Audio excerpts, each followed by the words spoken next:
Hello बच्चों, चलो हम लोग आज देखते हैं अपना डाइजेस्टिव सिस्टम स्टार्ट करते हैं।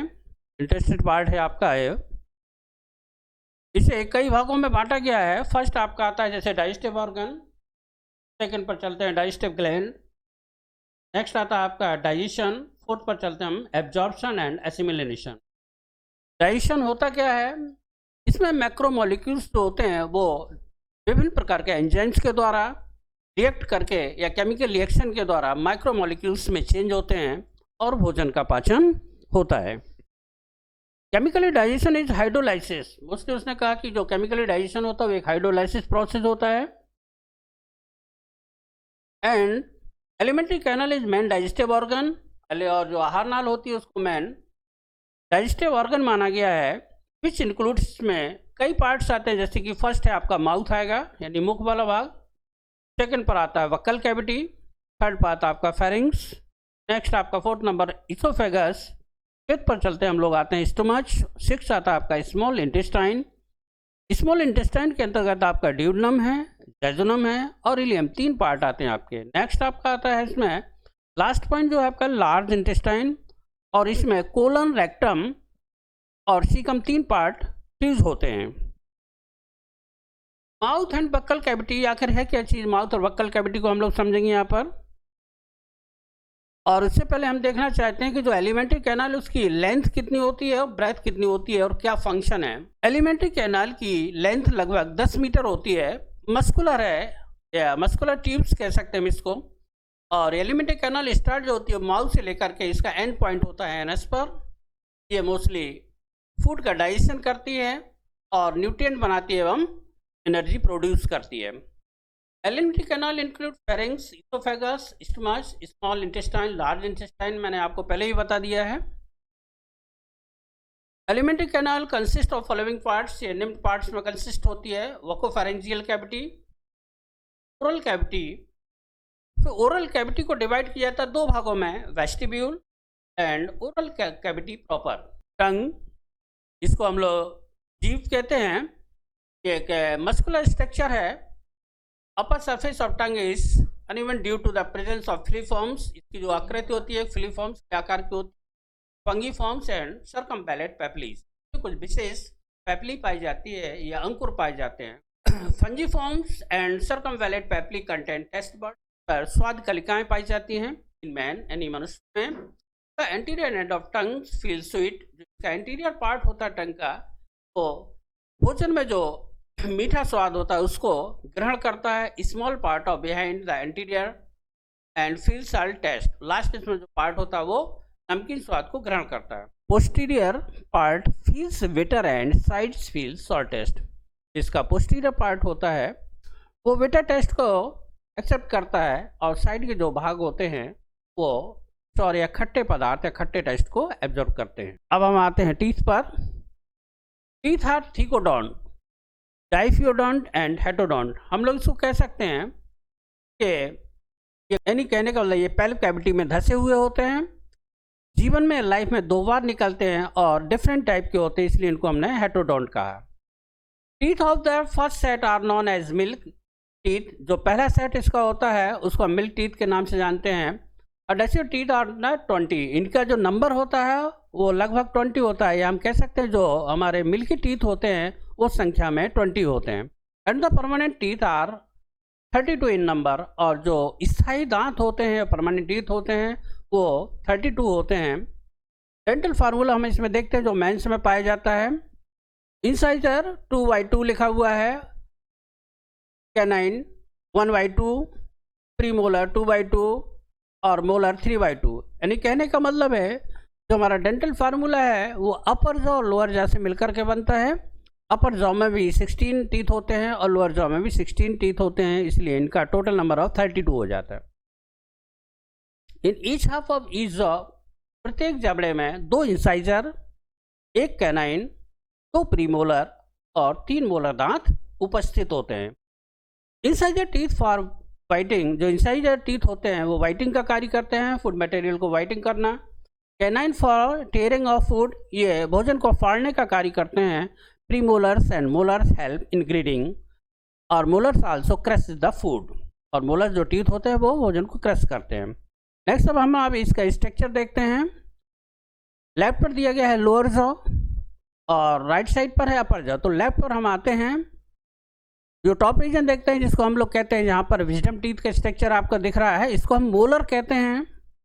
उससे नीचे आते हैं प्रीमोलर पर, फिर हम आते हैं कैनाइन पर, और जो टॉप पर सबसे यहाँ दिखाई दे वो है इंसाइजर आपका। ये नंबर अगर हम देखते हैं तो टोटल नंबर देखते हैं, अपर जॉ और लोअर जॉ में मिक्स करके मोलर का नंबर हो जाता है 12, प्री मोलर दोनों में हो जाते हैं 8, कैनाइन हो जाता है 4 और इंसाइजर की संख्या होती है 8। इस प्रकार से एक हमारा एक डेंटल फार्मूला प्रिपेयर होता है एक एडल्ट मेंस में। एक स्ट्रक्चर देखते हैं हम टीथ की, जो इंटरनल स्ट्रक्चर है कि मैमेलियन में मोस्टली उसने बताया कैनाइन टूथ है जो आप देख रहे हैं, VS of a mammalian canine tooth.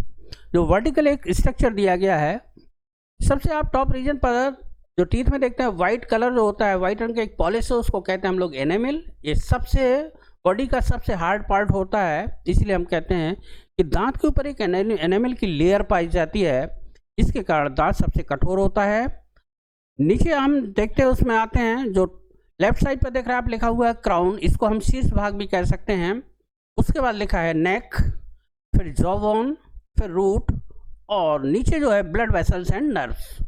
जो ब्लड वेसल्स होती है और नर्व्स होती है, इनके द्वारा इसमें ब्लड की सप्लाई चलती है और सेंसिटिविटी तैयार होती है। राइट साइड पर देखते हैं हम लोग एनेमल है, डेंटाइन है, उसके बाद देखते हैं ओडेंटोब्लास्ट है, गम है, गम को जो हम पल्प कैविटी के नाम से जानते हैं, नीचे पल्प कैविटी दिया गया है। फिर वेस्कुलर कनेक्टिव टिश्यूज और प्रिमोर्डियल मेम्ब्रेन्स। अब हम आते हैं फेरिंक्स पर।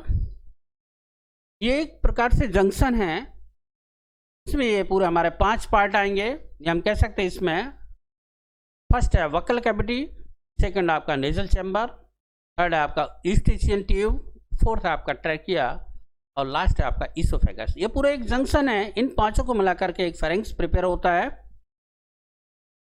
ट्रैकिया ओपन इनटू फेरिंक्स, जो ट्रैकिया वाला पार्ट होता है वो फेरिंक्स में ओपन होता है through laryngeal region by and glottis, और ये ग्लॉटिस के द्वारा कंट्रोल होता है। इसोफेगस पर आते हैं हम लोग। एक ट्यूबुलर पैसेज है, इसोफेगस जो संरचना होती है एक ट्यूबुलर होती है रचना। ये एंटीरियर 1/3 पार्ट, इसका जो एंटीरियर 1/3 पार्ट होता है is made up of striped muscle. ये मोस्टली स्टब्ड मसल्स के द्वारा प्रिपेयर होता है या बना होता है। पोस्टीरियर 2/3 पार्ट, इसका जो पोस्टीरियर 2/3 पार्ट होता है is made up of unstriped muscles, और ये अनस्टेब्ड मसल्स या इनवॉलेंटरी मसल्स के द्वारा प्रिपेयर होता है।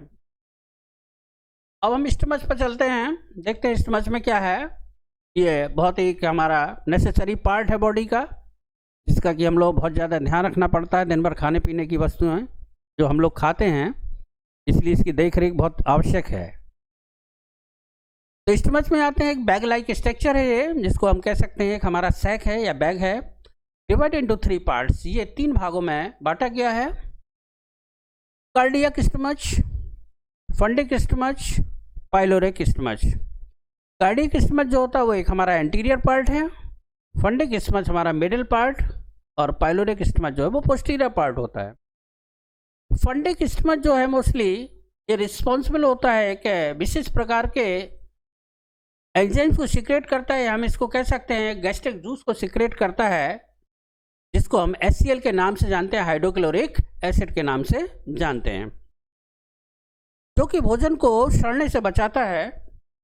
गैस्ट्रिक ग्लैंड्स इसे 3 भागों में बांटा गया, कार्डियक ग्लैंड्स, पाइलोरिक ग्लैंड्स और फंडिक ग्लैंड्स। अब हम आते हैं कार्डियक ग्लैंड्स पर। तो ये कार्डियक ग्लैंड्स जो है वो स्टमच के कार्डियक पार्ट में पाई जाती है और मेनली प्रोड्यूस म्यूकस, और ये म्यूकस को प्रोड्यूस करती है, सीक्रेट करती है। सेकंड पर हम आते हैं पाइलोरिक ग्लैंड्स में, ये स्टमच के पाइलोरिक पार्ट में पाई जाती है और ये म्यूकस और हार्मोन्स को सीक्रेट करती है, प्रोड्यूस करती है। नेक्स्ट हम लोग चलते हैं फंडिक ग्लैंड्स पर। तो ये स्टमच के फंडिक पार्ट में आती है और ये mostly gastric juice, pepsin and HCl का सिक्रेशन करती है। हम आते हैं अब आगे इंटेस्टाइन पर।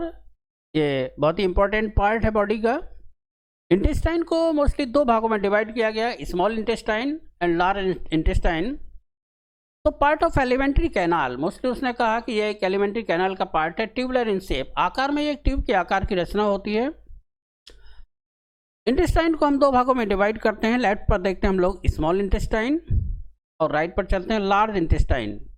कहने के लिए स्मॉल इंटेस्टाइन है, लेकिन इसकी वास्तविक लेंथ लार्ज इंटेस्टाइन से अधिक होती है। इसकी लेंथ लगभग 6 मीटर है। Extend from pylorus to ileocaecal part तक फैली होती है। अब स्मॉल इंटेस्टाइन को हम देखते हैं 3 भागों में डिवाइड करते हैं, ड्यूडेनम, जेजुनम, इलियम। ड्यूडेनम देखते हैं हम लोग, ये सी शेप्ड स्ट्रक्चर है और इसकी लेंथ लगभग 25 सेंटीमीटर होती है। जेजुनम देखते हैं, सेकेंड पार्ट जो स्मॉल इंटेस्टाइन का है, इसकी लेंथ 2.3 मीटर दी गई है और इलियम की लेंथ दी है 3.45 मीटर तक होती है। लार्ज इंटेस्टाइन में आते हैं हम लोग। पहला पार्ट इसका सीकम दिया गया है, इसकी लंबाई लगभग 6 cm है, सेंटीमीटर है और चौड़ाई 7.5 सेंटीमीटर होती है। कोलन आते हैं, कोलन 1.25 सेंटीमीटर लॉन्ग होता है, इन्वर्टेड और यू शेप्ड स्ट्रक्चर है। थर्ड पर आते हैं रेक्टम, तो इसकी लेंथ लगभग 20 सेंटीमीटर है। सीकम, मोस्टली सीकम में कुछ एक वेस्टिजियल ऑर्गन पाया जाता है जिसको हम लोग अपेंडिक्स वर्मीफॉर्म के नाम से जानते हैं, क्योंकि पहले का जो एंसेस्टर था, या हम कह सकते हैं जो मोस्टली हर्बीवोरस एनिमल्स होते हैं, या हमारे जो पूर्वज थे वो हर्बीवोरस रहे हैं, या घास या कच्चे फलों को खाते थे, इसलिए उसमें सेलुलोज के पाचन की आवश्यकता थी और उस पाचन के लिए हमें वर्मीफॉर्म अपेंडिक्स की आवश्यकता होती थी। लेकिन आज हम लोग पका हुआ भोजन खाते हैं, इसलिए इस ऑर्गन का आज हमारे बॉडी में उपयोग नहीं, इसलिए आज हमारे बॉडी में एक वेस्टिजियल ऑर्गन के रूप में पड़ा है जिसको हम लोग वर्मीफॉर्म अपेंडिक्स कहते हैं।